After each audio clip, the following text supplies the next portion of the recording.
자, 오늘은 1시간 동안 잠언이라는 책을 함께 살펴보도록 하겠습니다. 저희가 166 성경 공부를 저희가 한 1년 반 정도 이렇게 하게 될 것 같아요. 지난번부터 한 거부터 해서 한 주에 한 권씩 66권이지만 중간사도 있고 구약개론도 있고 신약개론도 있고 하니까 총 69번에 걸쳐서 저희가 이 166 성경 공부를 진행하게 됩니다. 이제 그 부분이 끝나고 나게 되면 저희가 책별로 또 주제별로 저희가 성경을 계속해서 배우게 될 건데, 그렇기 때문에 이 1시간이라는 시간 내에 이 잠언이라는 내용을 사실 다 볼 수가 없습니다. 그러니까 이 책들을 여러분이 보시면서 염두에 두셔야 되는 건 어떤 것이냐면, 이 각각의 책들이 어떤 신학을 가지고 있고 어떤 책이고 어떤 이야기를 하는지 그 커다란 숲을 보고 가시기를 부탁을 드릴게요. 자, 그러면 오늘은 잠언이 어떤 책인지 간략하게 소개를 먼저 하고 시작을 하도록 합니다. 자, 잠언이라는 것은 하나님의 백성들이 어떻게 살아가야 하는지에 대한 실제적인 가르침을 담고 있는 책이에요. 그래서 이 잠언이라는 책은 구약의 신학적인 내용들로부터 이스라엘의 백성들이 역사 속에서 경험했던 진리와 교훈을 담고 있는 책입니다.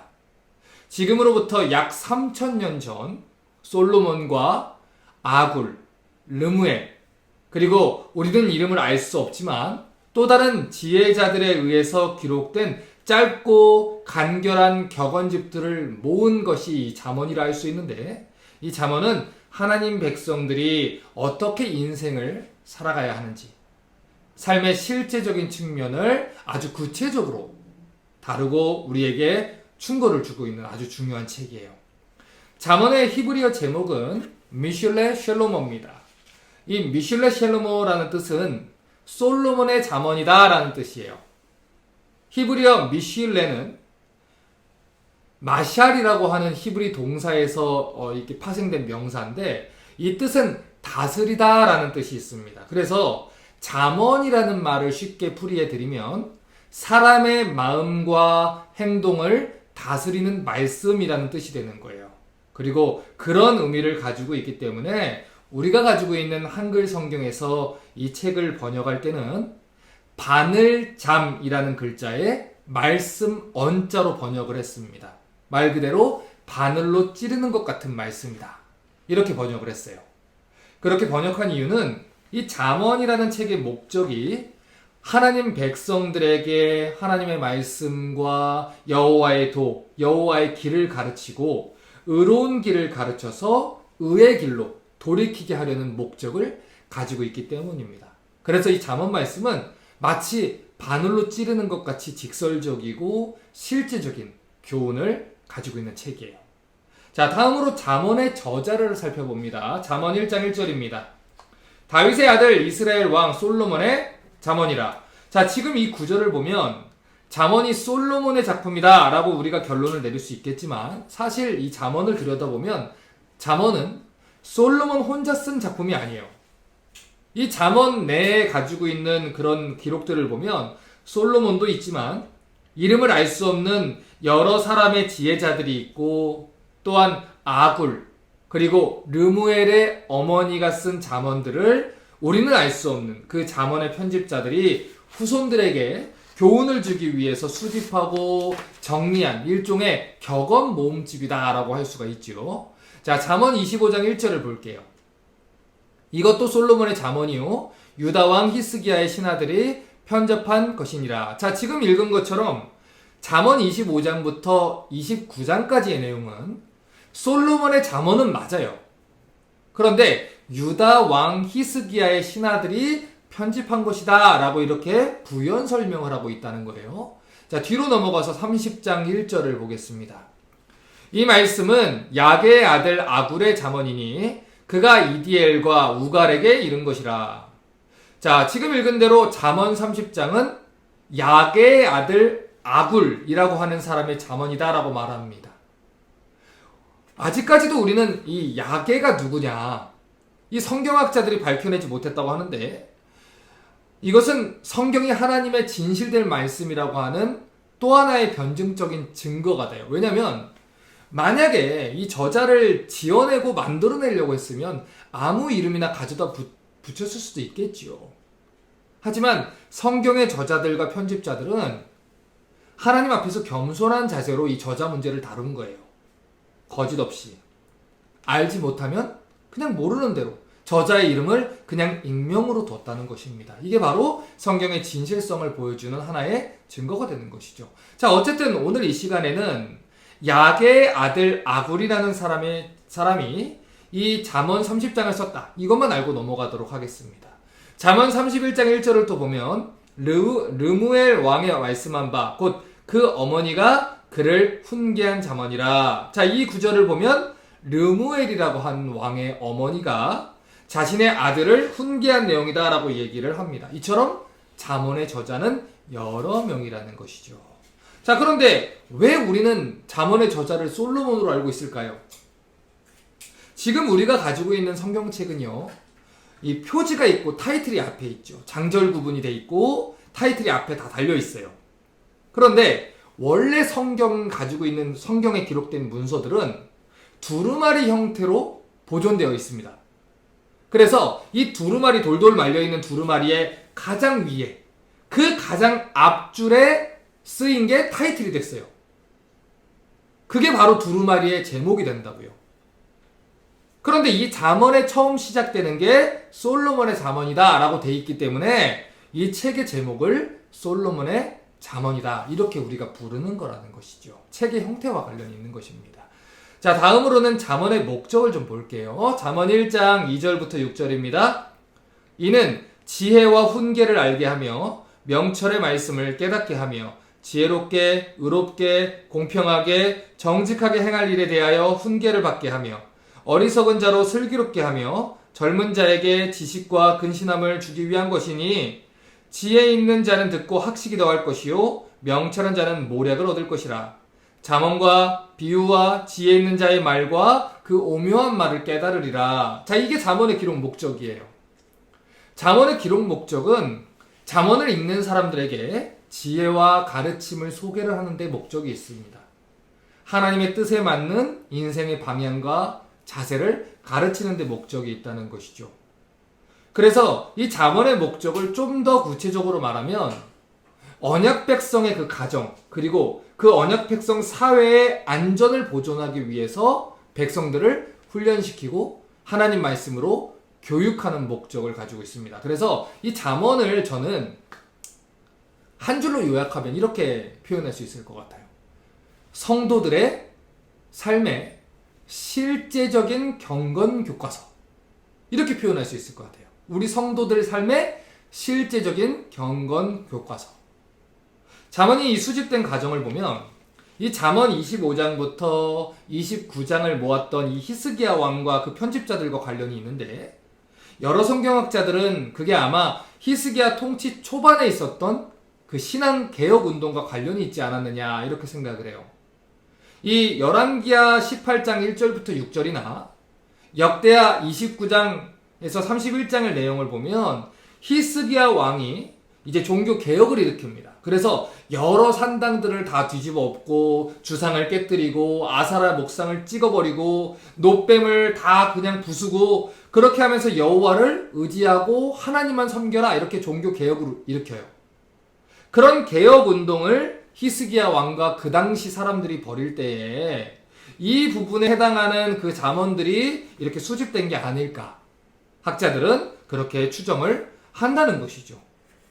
자, 다음으로 잠언의 발전 과정을 볼게요. 제가 여러분한테 드렸던 교재를 보면 잠언의 발전이라고 제가 이렇게 과정에 대해서 정리를 했는데 스테이지 1, 2, 3로 제가 정리를 해놨습니다. 자, 물론 학자들마다 견해는 달라요. 그런데 보통 첫 번째 단계로는 이 잠언이 편집될 때는 1장부터 24장까지가 먼저 편집됐을 거다라고 이야기를 합니다. 이때가 BC 10세기 말 기간 그때 수집이 됐을 거다 이렇게 얘기를 하고 두 번째 단계는 25장부터 29장까지 히스기야 신하들에 의해서 준비되지 않았을까. 그래서 BC 8세기 말이나 7세기 초반의 작품들이 이때 편집됐을 거다. 그리고 마지막으로 히스기야 이후로 잠언 30장, 31장이 이렇게 편집돼서 붙었을 거다. 이런 게 바로 학자들의 견해입니다. 자, 이런 식으로 잠언이 편집돼서 발전이 된 거죠. 다음으로 잠언의 신학을 볼게요. 여러분 얼핏 보면은 잠언이 모든 사람들한테 삶의 지혜를 가르쳐 주려는 목적을 가지고 기록되어 있는 것 같이 보여요. 그런데 사실 이 잠언은요, 우리 옛날에 한국에서 뭐 지하철 사랑의 글모음이나 뭐 연탄길이나 뭐 이런 책처럼 뭐 그냥 모든 사람들한테 교훈을 주고 감동 주려고 기록된 책이 아니라 이 편집자들이 잠언을 편집하면서 의도한 목적이 있었다는 거예요. 그 목적이 뭐냐면 언약 백성들에게 언약 백성이 어떻게 살아야 되느냐, 하나님 백성은 어떻게 살아야 되느냐, 이것을 가르치는 목적이 있다는 것이죠. 그래서 우리는 이 시간에 뭘 잊어버리면 안 되냐면 잠언은 그냥 격언집으로 따로 빼있는 그런 탈무드 같은 게 아니라는 거예요. 성경에 기록되어 있는 책이라는 것입니다. 만약에 이 잠언이 그냥 일반적인 가르침을 이야기한 책이라면 탈무드 같은 유다인들의 다른 문학 작품의 위치가 됐겠죠. 그런데 이 잠언은 성경에 위치되어 있다는 거예요. 그 목적은 결국엔 하나님의 그 66권 말씀 안에 그 한 권의 성경의 흐름 가운데 이 잠언이 들어가 있다. 그래서 이 잠언만 똑 떼서 내가 원하는 대로 그냥 문자대로 해석하면 안 된다는 것이죠. 자, 한 가지 예를 들어 볼게요. 잠언 3장 18절입니다. 지혜는 그 얻은 자에게 생명나무라, 지혜를 가진 자는 복되도다. 자, 잠언의 목적이자 주제는 하나님의 언약 백성이 하나님을 경외하는 지혜를 얻게 하는 데 있습니다. 그래서 그 성도들이 옳은 것을 선택하게 하고 의로움을 추구하게 하는 데 목적이 있어요. 그런데 잠언은 그 과정들, 그 옳은 것을 추구하고 의로움을 추구하는 이것을 뭐라고 표현하냐면 지혜라는 단어로 표현을 한다는 거예요. 자, 그래서 여러분 이 사실을 분명하게 하셔야 돼요. 굉장히 중요한 말 할게요. 잠언이 이야기하는 지혜는 똑똑한 것이나 센스가 있는 걸 얘기하는 게 아니에요. 이 말을 다시 표현해 볼게요. 성경이 이야기하는 지혜는 세상 사람들처럼 단어를 누가 3개 외울 때 10개를 외울 수 있는 그런 똑똑함이 있다든지 영특함이 있다든지 센스가 좋다든지 이런 걸 얘기하는 게 아닙니다. 이 잠언이 말하는 지혜는 항상 창조주 하나님을 경외하는 지혜로 묘사되어 있고 하나님 앞에 선 자의 지혜로 알려져 있고 하나님의 의로움과 하나님 앞에서 경건하게 살아가려는 그런 삶의 영성을 이야기할 때 지혜롭다라는 표현을 쓰는 거예요. 이게 성경이 말하는 지혜입니다. 그냥 이 사람 참 똑똑하다, 그거를 똑똑하다 이퀄 지혜롭다 이게 아니고 야고보서가 얘기하는 대로 너희 중에 누구든지 지혜가 부족하면 꾸짖지 아니하시고 후히 주시는 하나님께 구하라 그리하면 주시리라. 이때 하나님 나 단어가 너무 안 외워져요. 지혜 달라고 구합니다. 더 주세요. 단어를 남들 3개 외울 때 10개 외우게 해주세요. 그거를 하는 게 아닙니다. 그게 아니고 하나님을 경외하는 마음을 주시는 것이고 하나님 앞에서 신앙생활하는 마음을 주시는 것이고 내 모든 말과 행동이 하나님 앞에 비추어서 의롭게 살아가도록 하시옵소서. 그것을 구하는 게 지혜를 구한다라는 거예요. 그래서 이 잠언이 말하는 지혜, 성경이 말하는 지혜는 언제나 하나님을 경외하는 것과 맞물려 있다는 것, 이것을 잊으시면 안 됩니다. 그러니까 방금 전에 우리가 읽은 구절을 다시 다르게 표현하면 하나님을 경외하고 하나님을 따라서 옳은 길을 선택하는 자들에게는 생명나무가 있다는 거예요. 복된 인생을 살게 될 것이다. 이 얘기를 하는 것이죠. 또한 우리가 잠언이 말하고 있는 이 잠언의 언어와 또 가르침들을 보면 잠언은 신명기라는 책과 굉장히 유사한 신학을 보여주는 걸 우리가 볼 수 있어요. 하나님의 율법을 지키면 살고 하나님의 법을 떠나면 죽는다. 이게 신명기 신학입니다. 뭐라고요? 신명기 신학은 굉장히 중요해요. 선지서에서 선지자들이 외치는 모든 거의 대부분의 신학이 신명기라는 신학에 기반을 두고 있어요. 하나님 법을 지키면 살고 하나님 법을 떠나면 죽는다. 잠언도 이 신명기의 신학을 고스란히 반영을 하고 있다고요.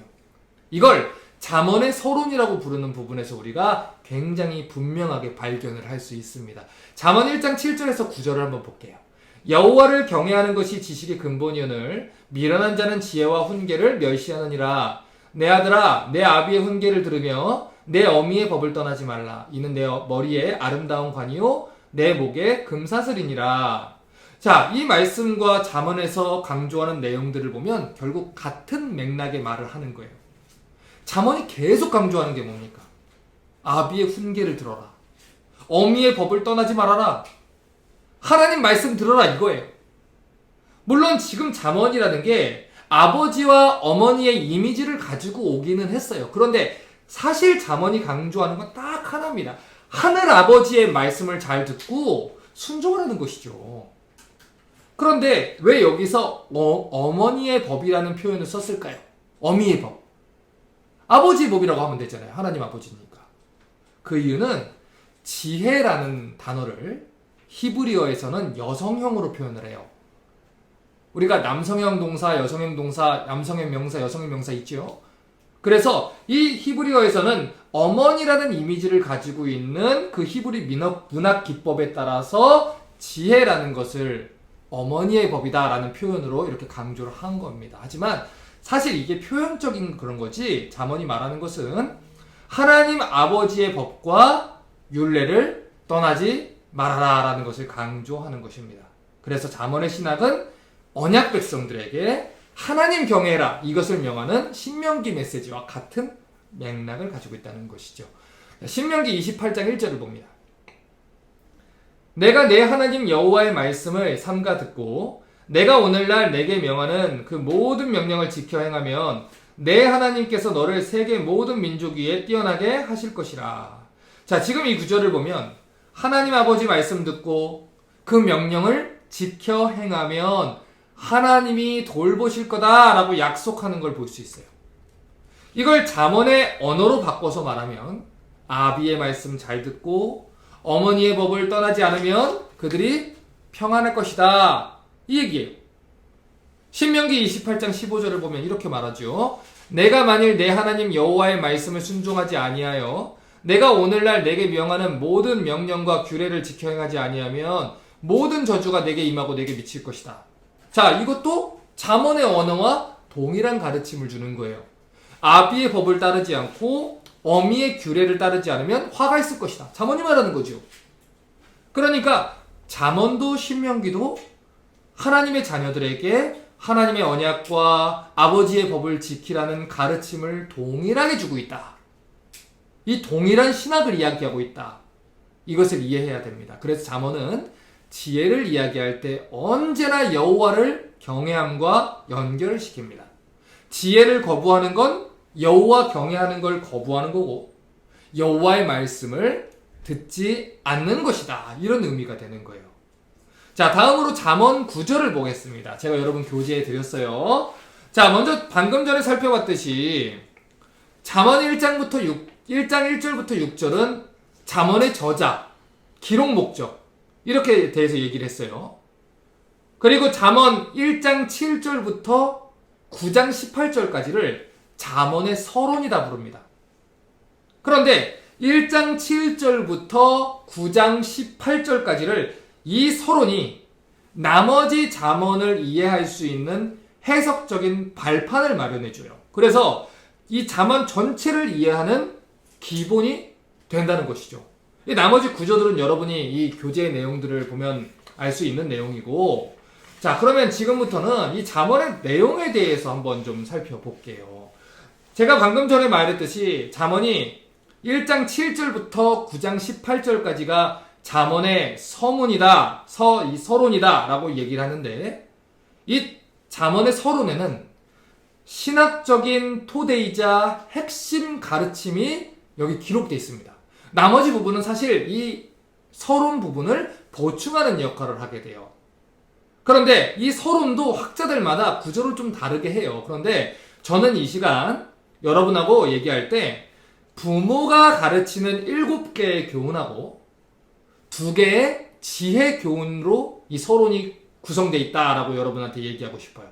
그래서 이걸 가지고 오늘 잠언 전체를 다 다룰 수 없기 때문에 오늘은 이 잠언 신학을 서문을 중심으로 한번 살펴보겠습니다. 자, 보세요. 부모가 주는 첫 번째 교훈. 제가 부모가 주는 7개의 교훈이 있다 그랬죠? 첫 번째 교훈은 잠언 1장 7절부터 19절까지 기록되어 있어요. 자, 우리 잠언 1장 7절과 8절을 볼게요. 여호와를 경외하는 것이 지식의 근본이오늘 미련한 자는 지혜와 훈계를 멸시하느니라. 내 아들아, 내 아비의 훈계를 들으며 내 어미의 법을 떠나지 말라. 자, 서문의 이 첫 번째 교훈이 뭡니까? 여호와를 경외하라 이거예요. 언약 백성들아, 성도들아, 하나님 백성들아, 내 아비의 훈계를 들으며 어미의 법을 떠나지 말아라 이거죠. 자, 조금 더 내려가서 10절부터 15절 봅니다. 내 아들아, 악한 자가 너를 꿰일지라도 쫓지 말아라. 그들이 내게 말하기를 우리와 함께 가자. 우리가 가만히 엎드렸다가 사람의 피를 흘리자. 죄 없는 자를 까닭없이 숨어 기다리다가 음부같이 그들을 산채로 삼키며 무덤에 내려가는 자 같게 통으로 삼키자. 우리가 온갖 보화를 얻으며 빼앗은 것으로 우리 집에 채우리니 너는 우리와 함께 제비 뽑고 우리와 함께 전대 하나만 두자 할지라도 내 아들아, 그들과 함께 길에 다니지 말아라. 내 발을 금하여 그 길을 밟지 말라. 이 구절들을 보면요, 이렇게 부딪히는 대조점이 있죠. 아버지의 말이 있고 악한 자의 말이 이렇게 부딪히는 걸 볼 수 있어요. 그러니까 잠언의 서론을 시작하면서 하나님 아버지께서 당신의 백성들에게, 자녀들에게 주시는 첫 번째 격언이 뭐냐면, 메시지가 뭐냐면, 성도가 세상을 살아갈 때는 그 현실 속에 여러 가지 목소리가 돌려온다는 거예요. 그것을 기억하라는 거예요. 뭐라고요? 성도가 세상을 살아가게 되면 수많은 목소리들이, 소음들이 들린다는 것이죠. 그런데 그 가운데서 우리가 어떤 소리를 듣느냐에 따라서 우리 인생의 길이 달라질 거라는 거예요. 우리는요, 여러분, 세상 속에서 구별된 사람들이 맞아요. 그런데 세상 속에 살고 있는 사람들입니다. 그러니 유혹이 있을 수밖에 없어요. 여러분도 다 공감하시겠지만 우리가 주일날 와서 하나님 예배드리면서 은혜 받고 또 기도하고 그렇게 살아간다 하더라도 우리가 세상 살다 보면 악한 자의 소리가 여전히 들려요. 음녀의 소리도 들려요. 여러분이 경험하지 않았습니까? 하나님, 내가 죄와 싸워 이기게 해주세요. 여기서 승리하게 해주세요. 기도하고 갑니다. 그러면 유혹이 안 와요? 아니에요. 그날 기도하고 가는 길목에서 유혹이 오죠. 아마 경험해 보셨을 거예요. 언약 백성들은 세상과 구별된 존재는 맞아요. 하지만 세상 속에 여전히 살고 있기 때문에 여전히 시끄럽고 혼란스러운 세상의 목소리와 영향 속에 놓여 있다는 것이죠. 하지만 그럴 때 세상 목소리를 듣지 말라는 거예요. 분별하라는 거예요. 하나님 아버지의 말씀과 율법에 주목해서 그 말씀대로 사는 것을 선택하라는 것입니다. 분별해내라는 지혜를 가지라는 거예요. 여러분, 세상 사람들도요, 지혜라는 말을 써요. 그 사람들이 말하는 지혜롭게 해라 라는 말이 무슨 말입니까? 손해보지 말아라. 너 혼자 먼저 상처받지 말아라. 네가 그럴 필요 없다. 너 혼자 호구될 필요가 없다. 이게 세상 사람들이 말하는 지혜예요. 사람들 의지하고 백을 동원하고 불법적인 것들을 해서라도 네가 먼저 올라가서 더 다른 사람들을 도와주면 되는 거 아니냐? 이게 세상이 말하는 지혜예요. 효율적인 거, 실용적인 거, 그런 것들 따지다가 결국에는 교회가 얼마나 세속화가 됐습니까? 여러분, 교회는요, 효율성을 따지는 공동체가 아니에요. 여러분, 교회는요, 실용성을 따지는 공동체가 아니에요. 실용주의와 효율주의 속에서 교회가 물들어서 하나님의 교회가 지금 이 모양 이 꼴이 되었습니다. 교회는 실용주의에 물드는 교회가 아니에요. 교회는 하나님 아버지가 명하신 대로 만들어지고 세워지고 자라가고 그 원칙대로 따라가는 것, 그게 교회입니다. 여러분, 제가 오늘 아침에 제 페이스북에다가 글을 하나 올렸는데, 하나님의 선지자가 이 아사라고 하는 왕이 그 앞에서 범죄하고 그러니까 하나님이 보내셔서 그들에게 가서 메시지를 전합니다. 그런데 여호와의 말씀에 뭐라고 얘기를 하냐면 네가 사람을 의지하고 북이스라엘이 쳐들어왔을 때 아람 군대에 돈을 줘가지고 그 아람 군대의 도움을 구했고 하나님을 의지하지 않았으니 여호와 하나님께서 널 돕지 않으시고 널 심판하겠다. 너 인생 가운데 전쟁이 있을 거다. 이렇게 심판을 선언을 해요. 여러분 세상 사람들은요 그거를 절대로 지혜라고 얘기하지 않습니다. 한두 장만 더 넘어가면 미가야라고 하는 선지자가 나와요. 그런데 북이스라엘의 왕과 남유다의 왕이 이렇게 있는데 아합이라고 하는 왕이 선지자 400명을 놓고서 물어봅니다. 하나님이 나를 승리케 하겠느냐 이렇게 물어봐요. 그랬더니 이 400명들은 다 거짓말하는 영이 그 머리 위에 있는 거거든요. 그래서 그 가운데 왕한테 거짓말을 합니다. 하나님이 왕을 축복할 겁니다. 그런데 미가야라는 사람이 있는데 이 사람한테 안 물어보는 거예요. 그래서 여호사밧 왕이 아합 왕한테 말합니다. 그 선지자한테만 물어보십시오. 싫습니다. 왜냐하면 그 선지자는 나한테 싫은 소리만 합니다. 안 좋은 얘기만 합니다. 싫습니다. 왕이요 그런 소리 하지 마십시오. 물어보십시오. 그래서 미가야를 불렀어요. 그런데 미가야 선지자가 오는데 그 신하들이 미가야 선지자한테 말합니다. 왕이 원하는 거 얘기해 주십시오. 그러면 당신도 좋고 우리도 좋아요. 그런데 미가야가 뭐라 하느냐? 내 하나님이 말하시는 거를 내가 말하리라. 그리고 가서 하나님이 말씀하신 대로 그 전쟁에서 패배할 것을 얘기를 해요. 왕이 죽게 될 것입니다 얘기를 해요. 그래서 아합 왕이 말합니다. 이 사람을 내가 돌아올 때까지 고생의 떡과 고생의 물로 먹여라. 그리고 그를 가둬버려요. 여러분 세상이 말하는 지혜는요 당연히 왕 앞에서 심기를 굳이 건드릴 필요가 없는 거예요. 세상이 말하는 지혜는요 그냥 좋은 말로 해주십시오 라고 신하들이 얘기할 때 그 말 듣는 거예요. 그런데 미가야가 아합 왕이 어떤지 모릅니까? 알아요. 아는데도 내 하나님이 말하는 거를 말하리라. 그래서 가서 얘기하는 거예요. 여러분 교회는요 하나님의 백성들은요 세상의 지혜나 세상의 실용성이나 세상의 효율성을 쫓는 공동체가 아니에요.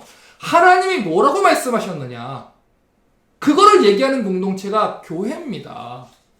교회는요 우리 생각에 교회가 이랬으면 좋겠다라고 해서 디자인하게 가는 게 아니에요. 하나님이 교회를 디자인했고 하나님이 명하신 대로 디자인하고 하나님 명하신 대로 이끌어가는 게 그게 교회입니다.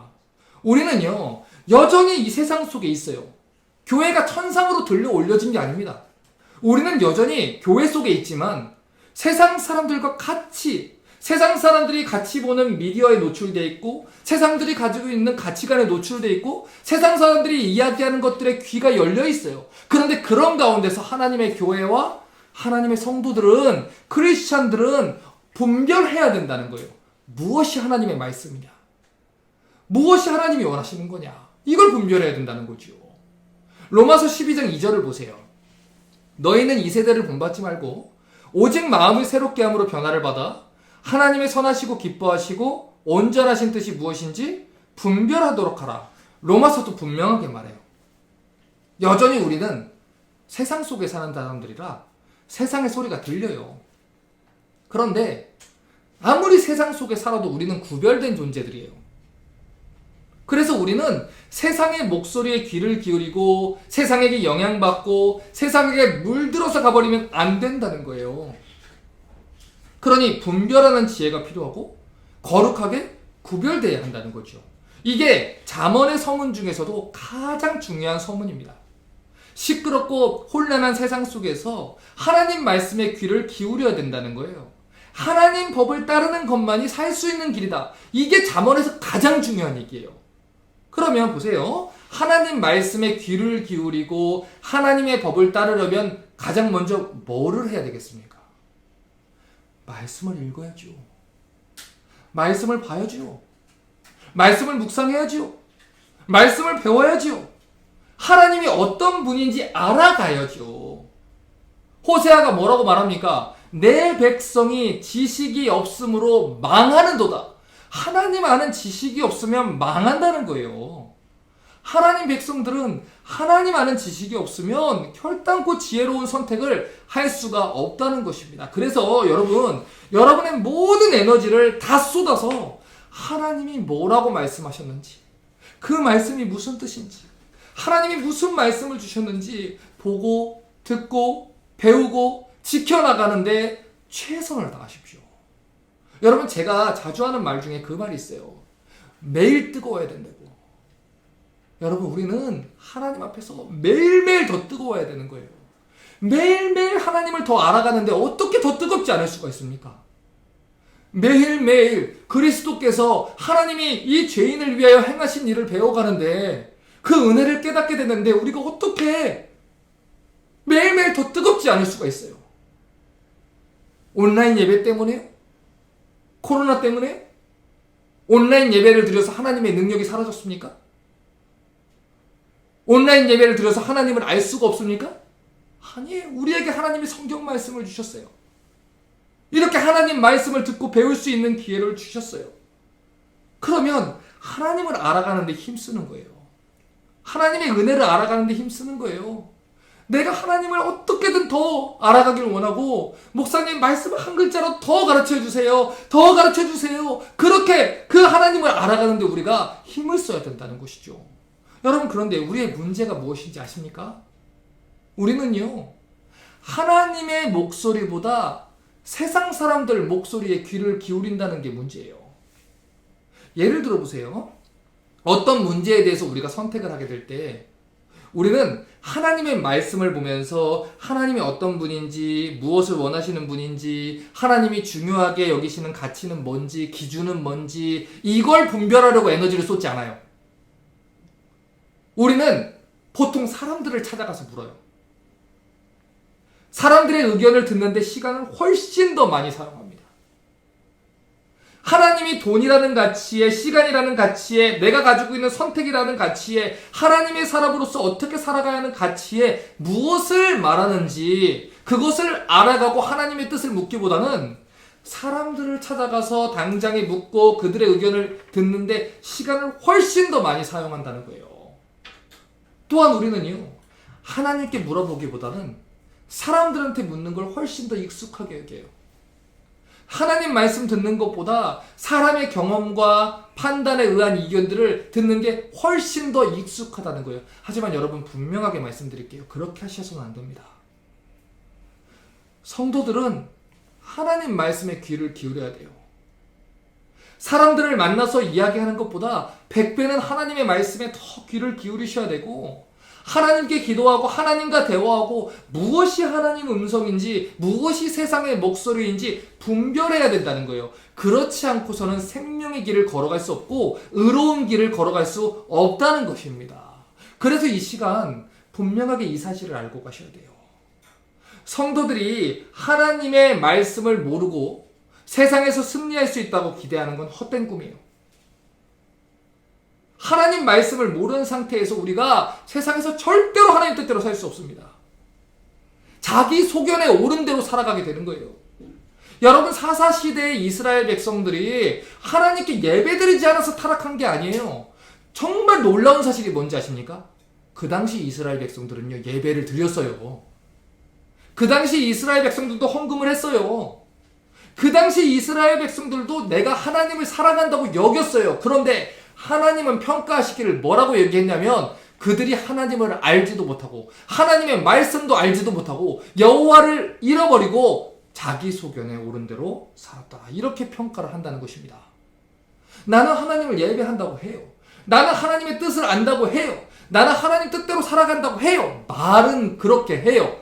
그런데 하나님이 여러분을 보실 때 자기 소견에 옳은 대로 했다. 그리고 마지막 날에 봤을 때 내가 너를 모른다라고 하시면 여러분, 하나님 앞에서 뭐라고 하시겠습니까? 그래서 자꾸 말씀의 자리로 나오셔야 돼요. 자꾸 말씀을 배우시고 하나님의 기준, 하나님의 성품, 하나님이 어떤 분인지를 성경을 통해서 알아가야 한다는 것입니다. 여러분, 에베소서 6장을 보면 전신갑주 나오죠. 그런데 그때 공격할 수 있는 무기가 뭐가 있지요? 성령의 검이 있어요. 그런데 그 에베소서 6장을 보면 성령의 곧 하나님의 말씀이다라고 얘기합니다. 나머지 5개는요 다 방어하는 목적이에요. 그런데 단 한 가지만 공격무기입니다. 그게 뭐라고요? 성령의 검이고 하나님의 말씀이라는 거예요. 그러니까 우리가 마귀와 영적 전투를 할 때, 우리의 죄와 영적 전투를 할 때 이 결코 승리할 수 있으려면 공격 무기가 있어야 된다는 거예요. 그런데 그 공격 무기가 뭐냐면 하나님의 말씀이라는 것이죠. 하나님의 말씀을 배우지 않고 하나님의 말씀을 모르고 승리하라는 것은 말도 안 되는 것이고 결코 마귀의 권세를 베어낼 수 없다는 것입니다. 그래서 이 잠언 1장부터 9장까지 내용을 잘 보면요. 잠언이 지혜라는 것에 대해서 말할 때 항상 2가지 선택지와 그에 따른 결론을 주는 걸 우리가 봐요. 잠언은 하나님 말씀 듣는 사람과 듣지 않는 사람을 대조시켜요. 생명의 길과 사망의 길을 대조시켜요. 지혜로운 자와 어리석은 자를 대조시켜요. 반복적으로 이 표현들을 통해서 대조하는 구조를 가지고 있어요. 그래서 뭐 하라는 거예요? 너희는 어떤 편에 서겠냐는 거예요. 이게 부모가 주는 첫 번째 교훈이라는 것이죠. 자, 두 번째로 부모가 주는 교훈은 잠언 2장 1절부터 22절까지 기록되어 있습니다. 자, 우리 잠언 서문에 나타난 두 번째 교훈을 보면 부부 사이의 관계가 이렇게 깨진 걸 하나님의 언약 개념하고 연결시켜서 가르치는 걸 볼 수가 있어요. 창조 질서에 있어서 하나님이 세우신 첫 번째 기본 질서 중에 하나가 뭡니까? 여러분, 가정입니다. 그래서 두 번째 교훈에서는 지혜를 얻지 못하는 사람은 첫 번째로 가정에 문제가 생긴다, 이거를 얘기를 하는 거예요. 여러분, 왜 가정이 깨진다라고 이야기를 할까요? 두 번째 교훈이 밝히는 가정이 깨지는 이유가 뭐냐면 음녀 때문이에요. 그래서 음녀 얘기를 해요. 마음의 음란에 대해서 말합니다. 음녀가 말로 꿰어내기 때문이다, 이 얘기죠. 이 잠언을 보면 음녀에 대한 주제가 계속해서 반복돼서 나오는데 그 이유는 이거예요. 이 세상에선 가정을 파괴하려는 시도가 항상 있기 때문에 이 가정에 대해서 초점을 맞추고 돌보라는 것입니다. 생각을 해보십시오. 한순간의 음란이 가정을 박살내는 것입니다. 그 찰나의 순간일지 모르지만 이 여파는 말할 수가 없어요. 본인은 그냥 한순간만 넘어진 거일지 모르겠지만 여파가 엄청나다는 것이죠. 그래서 자기 자신과 자기의 가정을 위해서 조심해야 된다는 거예요. 이 말씀이 하나님 아버지가 아들을 위해서 주시는 교훈이다. 이것을 우리가 잊어서는 안 된다는 것이죠. 자, 그러면 왜 성경은 이렇게 가정을 중요하게 여길까요? 왜 사단 마귀가 가정을 가장 먼저 파괴하려고 할까요? 그 이유는 이거예요. 가정이 하나님께서 인간에게 주신 창조의 기본 터전이에요. 여러분, 성경에서 제자 삼는 원리의 가장 중요한 원칙, 이 신앙이 전승되는 가장 중요한 원칙은 할아버지가 아버지에게, 아버지가 아들에게 신앙을 전수하는 겁니다. 이게 성경의 원래 기본 원칙이에요. 모르는 사람들에게 복음을 전하는 건 중요해요. 그런데 아버지가 아들에게 신앙을 잘 전해서 대대손손 하나님을 섬기는 가정으로 세우는 게 가장 중요한 가정의 기능이라는 것이죠. 여러분, 그래서 우리가 성경을 이해할 때 두 가지를 이해해야 돼요. 첫 번째는 하나님께서는 각 가정의 질서로부터 하나님을 섬기는 신앙이 전수되기를 바랬다는 것. 두 번째는 각 사람이 제자 훈련을 받는다는 것. 내가 나가서 선교지에 가서 한 사람이라도 더 잡아오고 더 전도하고 전도지를 막 뿌리고 그것을 위해서 제자 훈련하는 게 아니고 한 사람 한 사람이 하나님을 경외하는 사람으로 그 인격이 변화가 되고 하나님의 사람으로 살아가게 하기 위해서 제자 훈련을 받아가는 것입니다. 그러니까 보세요. 하나님이 아브라함을 선택하셨어요. 그래서 그를 이 가나안 땅으로 보내십니다. 보내셔서 뭐라고 그러냐면 너는 복의 근원이 될지라, 너는 복이 될지라 그랬어요. 모든 사람이 너로 인하여 복을 받으리라. 자, 그럼 물을게요. 아브라함이 가서 전단지 뿌렸나요? 아브라함이 가서 전도지하고 상품 만들어서 막 갖다 주고 축구 전도하고 그랬나요? 아니에요.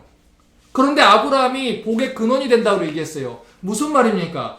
아브라함의 삶을 통해서 뭘 전도하는 거예요?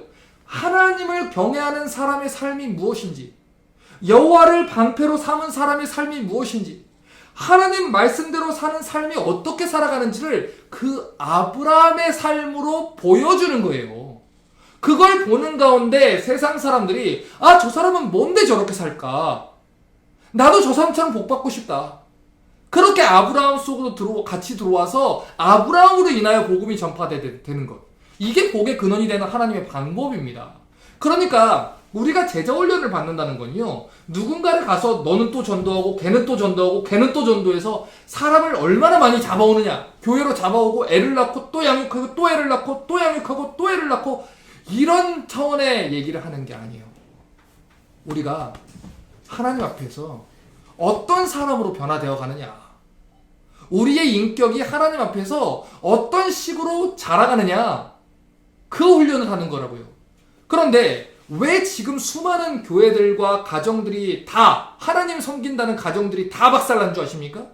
외부로 선교지 간다고, 어디 가서 성경 공부한다고, 어디 가서 전도한다고 가정은 다 버렸어요. 그리고 가니까 자식들이 예수를 안 믿는 거예요. 특히 목사님 가정에서 교회 가서 봉사한다고, 성도들 신방한다고, 설교 준비한다고 자기들 자녀들에게 가장 먼저 제자 삼아야 되는 아내와 자식들을 버리고 그곳에 가서 그렇게 했기 때문에 이 자식들이, 나는 우리 아빠 같이 안 살 거야. 우리 아빠가 교회에서는 훌륭한 목사인지 모르지만 우리 집에서는 훌륭한 목사님이 아니야. 훌륭한 아빠가 아니야. 나는 아빠가 그게 신앙인이라면 나는 믿지 않겠어. 수많은 목사님 자녀들이 교회를 떠나고요, 교회를 비난하고요, 더 많은 세상 속에서 비난을 담당하는 일들을 해요. 여러분, 이번에 한국에서 정인이 사건이 일어났어요. 알지 못하시는 분이 없으시죠? 근데 그런 일들을 자행한 사람들이 목회자 자녀예요. 여기서 사람들이 충격을 받았어요. 양아빠, 양엄마 다 목회자 자녀라고요. 기독교 학교 졸업했던 목회자 자녀이고, 사람들 앞에서는 모본이 되는 것 같고 하나님 사랑하는 것처럼 보였던 목회자 자녀인데, 성도들 모본이 되어야 되는 가정에서 가장 믿음 안에서 잘 자라나야 할 것 같은 자녀들이 이런 패역한 죄악을 저질렀는데 세상 사람들이 충격을 받았고 성도들이 다 충격을 받았어요. 어쩌다 우리가 이렇게 됐냐는 것이죠. 가끔 어떤 목회자들을 만나면 하나님 맡기신 자녀를 내가 목회해야 되니까 나는 하나님께 맡겼다라고 하는 사람들이 있어요. 여러분, 잘못된 거예요. 죄송합니다. 하지만 잘못된 거예요. 교회 조직 입장에선 당연히 목사님이 가정도 다 돌보지 않고 가정도 버리고 열심히 성도들 돌보는 게 조직 내에서는 충성되어 보일지 모르죠. 그런데 자기들에게 집중하는 게 조직 내에선 좋아 보일지도 모르지만 절대 성경적이지 않은 모습이에요. 우리의 자녀들은 목사든 집사든 장로든 상관없어요. 여러분, 목사를 신격화시키지 마세요. 목사에게 더한 의무를 부과할 것도 없고 목사에게 더한 권리를 줄 것도 없어요. 우리 모두 다 하나님 앞에서 똑같이 걸어가야 되는 자녀들입니다. 똑같은 신앙의 원칙 속에서 집사 자녀든 목사 자녀든 장로 자녀든 권사 자녀든 하나님이 우리에게 맡겨주신 자녀들이라면 1번으로 그들을 처음부터 끝까지 하나님의 자녀들이라는 것을 우리가 인식하고 최선을 다해서 그 아이들을 하나님의 사람으로 양육해야 된다는 거예요. 여러분, 간혹 보면 이 자녀들을 정말 가혹하게 때리는 분들이 있어요. 학대하는 분들이 있어요. 여러분, 그러시면 안 돼요. 여러분, 그 자녀들은요, 하나님 거예요. 하나님 자녀예요. 큰 의미로 말하면 우리 자녀들은 우리 하나님 나라의 형제자매들이지 여러분의 소유도 아니고요, 여러분이 함부로 해도 되는 그런 물건들도 아니고 그런 존재들도 아니에요. 여러분, 하나님 거예요. 하나님 거.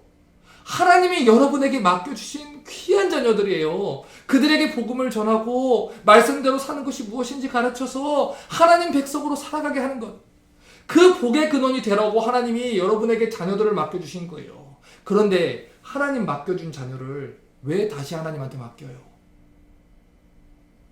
거룩한 말 같죠? 하나님께 맡깁니다. 거룩한 말 같죠? 아니에요. 무책임한 말이에요. 하나님이 주신 자녀를 왜 다시 하나님께 맡겨요? 최선을 다해서 그 자녀를 돌보십시오. 최선을 다해서 아내를 섬겨야 돼요. 디모데전서 3장 4절과 5절을 보십시오.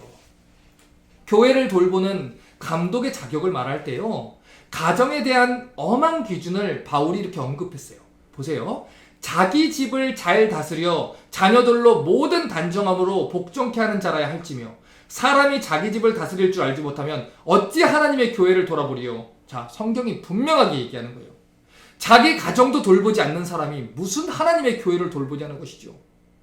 자기랑 가장 가까운 아내랑 아이들 앞에서도 인격적으로 제자로서 자라가는 모습이 없는데, 그들에게 복음의 삶, 예수의 제자로 사는 것이 그 어떤 것인지도 드러내 보이지도 못하는, 열매 맺지도 못하는 사람이 무슨 성도들을 돌보는 역할을 하겠느냐, 바울이 강경하게 말하는 겁니다. 자, 그런데 이게 비단 목사님들만의 이야기일까요? 아니에요. 디도서 1장 5절과 6절을 보십시오. 내가 너를 그레데에 떨어뜨린 이유는 부족한 일을 바로잡고 나의 명한대로 각 성의 장로들을 세우게 하려 함이니, 책망할 것이 없고 한 아내의 남편이며 방탕하다 하는 비방이나 불순종하는 일이 없는 믿는 자녀를 둔 자라야 할지니라. 자, 보세요. 장로님들도 마찬가지 기준을 가지고 있죠. 디모데전서 3장 12절을 또 볼까요? 집사들은 한 아내의 남편이 되어 자녀와 자기 집을 잘 다스리는 자일지니, 집사님들도 마찬가지 기준이에요. 저는 지금요, 성경이 이야기하는 교회 조직 내 직분자들의 기준을 다 말씀드린 게 아니에요. 이거보다 훨씬 더 엄한 기준이 있어요. 지금 교회들이 교회 1년만 나오면 갑자기 집사 주고, 다음 년에 권사 주고, 갑자기 뭐 장로 주고, 이렇게 해서 그냥 직분을 남용하고 있죠. 그렇게 해서 우리 교회에 다 정착시키고 교회 헌신시키려고. 그런데 성경이 말하는 이 장로, 집사, 권사, 목사의 자격들은요, 훨씬 더 엄격한 기준을 가지고 있어요. 왜냐하면 그 사람들의 직분의 위치가 굉장히 큰 영향을 미치는 위치이기 때문이죠. 우리가 주목해서 봐야 되는 사실은요, 교회 조직 내에서 직분을 받을 사람들은 공통점이 있어요. 자녀들과 가정을 믿음으로 잘 지도하는 사람들이어야 돼요. 교회에서 얼마나 많이 봉사를 하느냐가 아니에요. 교회에 헌금을 얼마나 냈느냐가 아니에요. 사회적으로 얼마나 위치가 있느냐, 좋은 직업을 가지고 있냐가 아니에요. 성경의 기준대로 해야 된다는 것이죠. 교회에서는 충성된 일꾼이에요. 그런데 집에서는 폭군이에요. 사회에서는 남봉꾼이에요. 그런 사람들은 직분을 받을 자격이 없어요. 받았어도 면직돼야 돼요. 그래서 저희 교회는 이 안수집사와 장로와 권사님들의 이 기준들을 성경대로 적어놨습니다.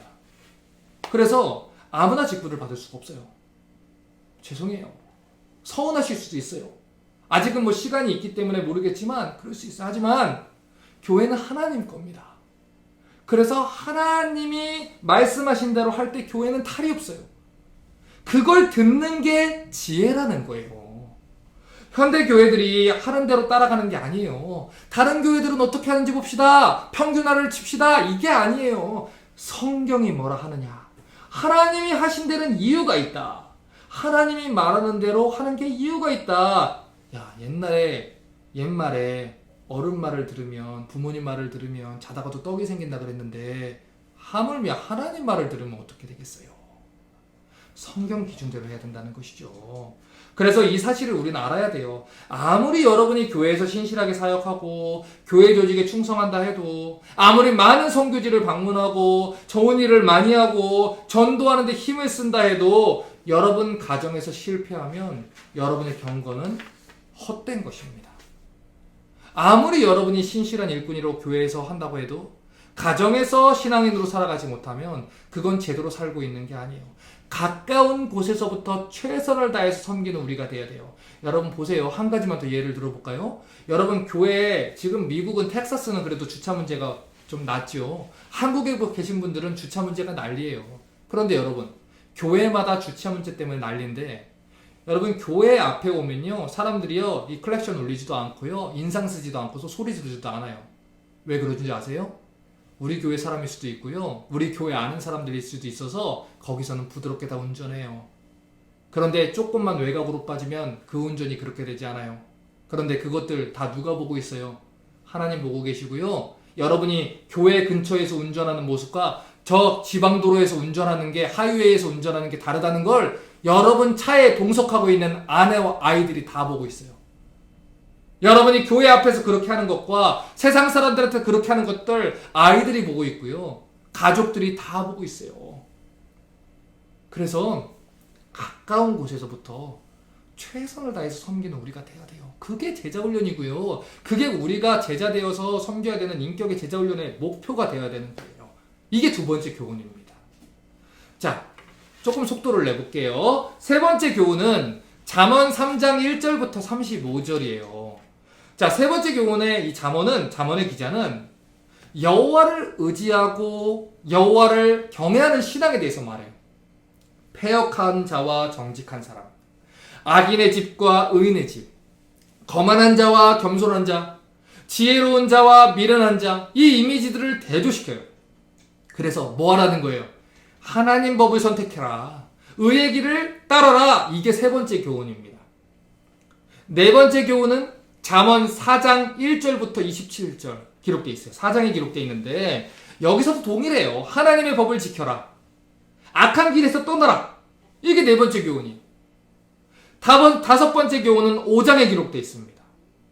여기서는 음녀에 대한 교훈을 하고 있어요. 하나님이 다 보고 계시니까, 심판이 기다리고 있으니까 음녀를 멀리하고 가정을 거룩하게 지키고 돌봐라.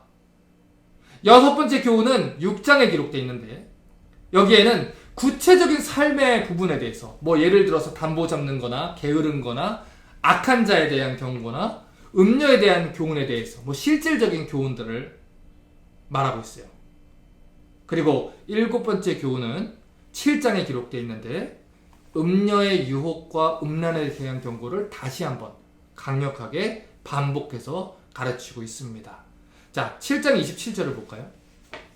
그 집은 음부의 길이라 사망의 방으로 내려가느니라. 자, 결국에는 세상 목소리 듣고 음란한 목소리 듣고 결국에는 하나님 목소리 안 들으면 어떻게 된다고요? 사망의 방으로 내려가고 심판받는다는 거예요. 갈라디아서 5장 19절과 21절을 보면 음행에 대해서 아주 무서운 경고를 합니다.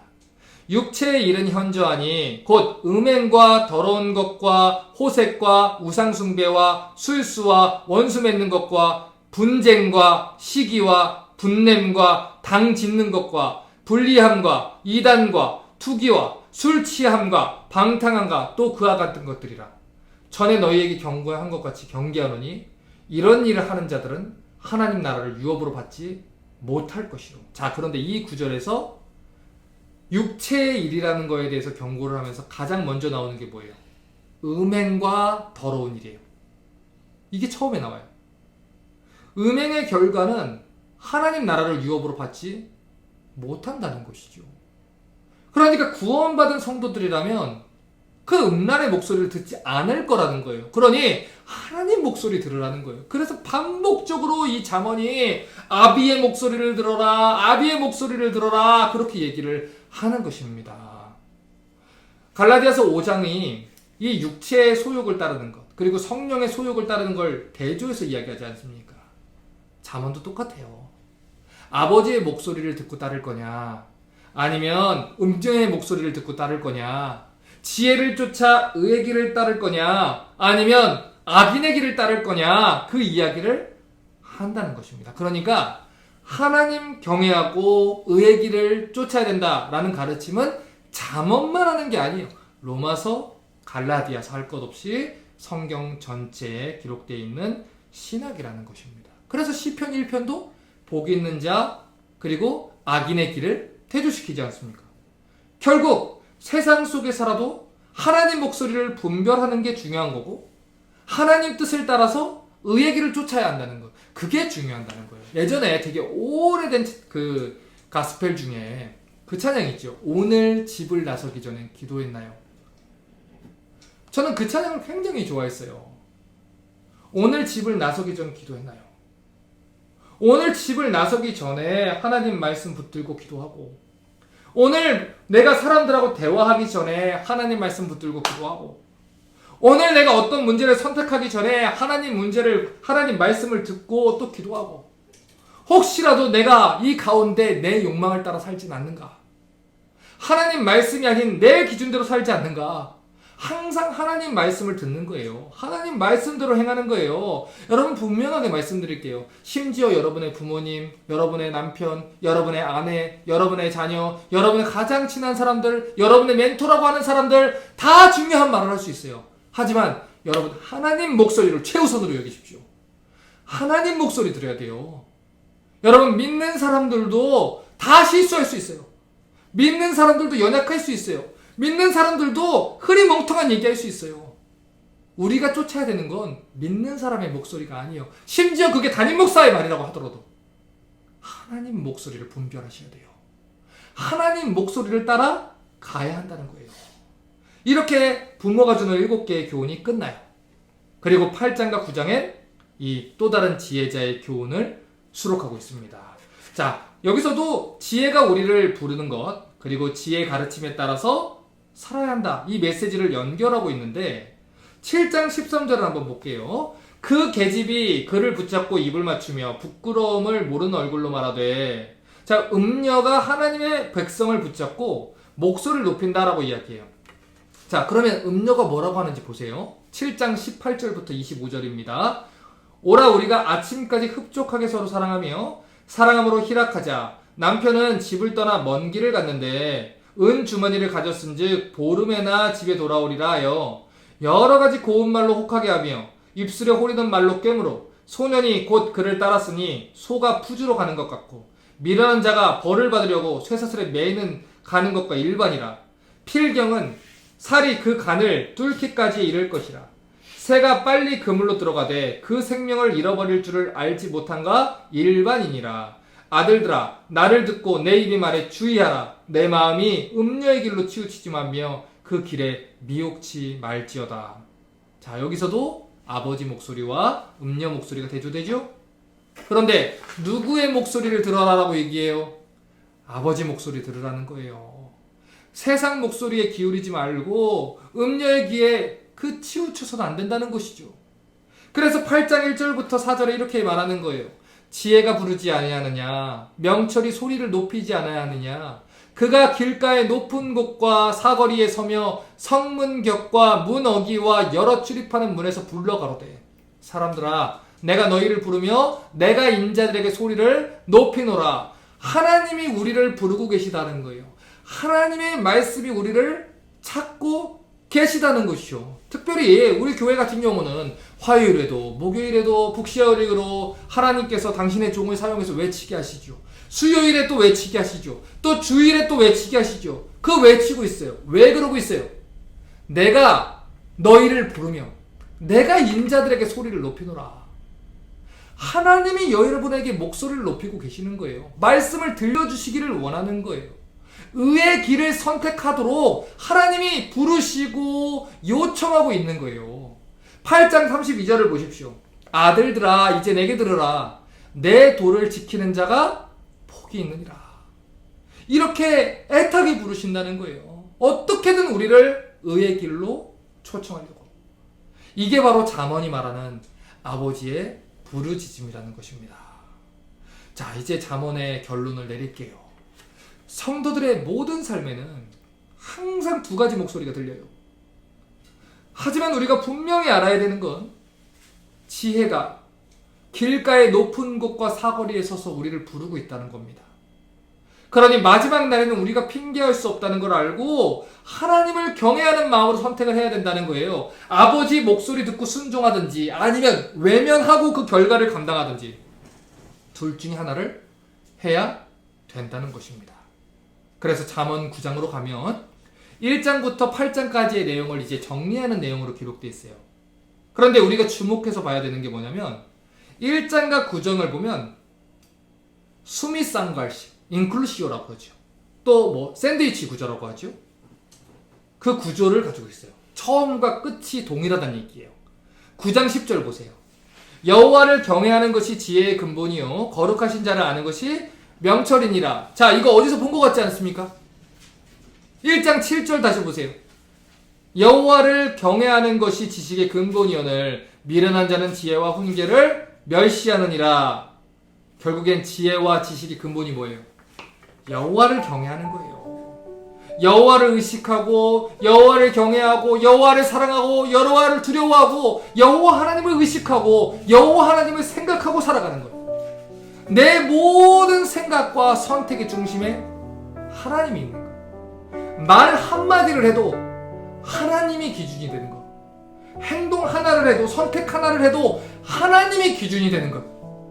사람들이 기준이 되는 게 아니라, 내 가치관이 기준이 되는 게 아니라, 내 경험이 기준이 되는 게 아니라 하나님이 기준이 되고 하나님 말씀이 기준이 되는 것, 이게 지혜의 근본이라는 것입니다. 그러므로 잠언의 결론은 이거예요. 어떤 목소리가 세상에 들려와도 여호와를 하나님으로 여기고 그분의 음성에 귀를 기울이고 그분의 지혜와 훈계를 듣는다면 살 수 있다, 이 얘기를 하는 것입니다. 세상에 수많은 목소리가 들릴지어도 하나님 말씀하는 것만 들으면, 하나님 말씀대로만 따라가면 살 수 있다. 세상의 악한 영들이 우리에게 속삭이고 달콤한 말로 우리를 죄지으라고 유혹해도 그 끝은 사망으로 가는 길이니 분별하라는 것입니다. 그럴싸한 말들로 우리를 속여도 하나님을 알아가기 위하여, 하나님 뜻대로 행하기 위하여 무엇이 하나님을 기쁘게 할까? 무엇이 하나님을 찬송할 수 있을까? 무엇이 하나님께 영광을 돌릴까? 그 모든 것들이 하나님께 포커스를 둔 하나님 경외하는 하나님 사람 되라는 것입니다. 이것이 바로 우리 하늘아버지가 당신의 자녀들에게 잠언이라는 책을 통해 목소리 높여서 외치는 말씀입니다. 자, 오늘은 여기까지 하겠습니다. 기도하겠습니다.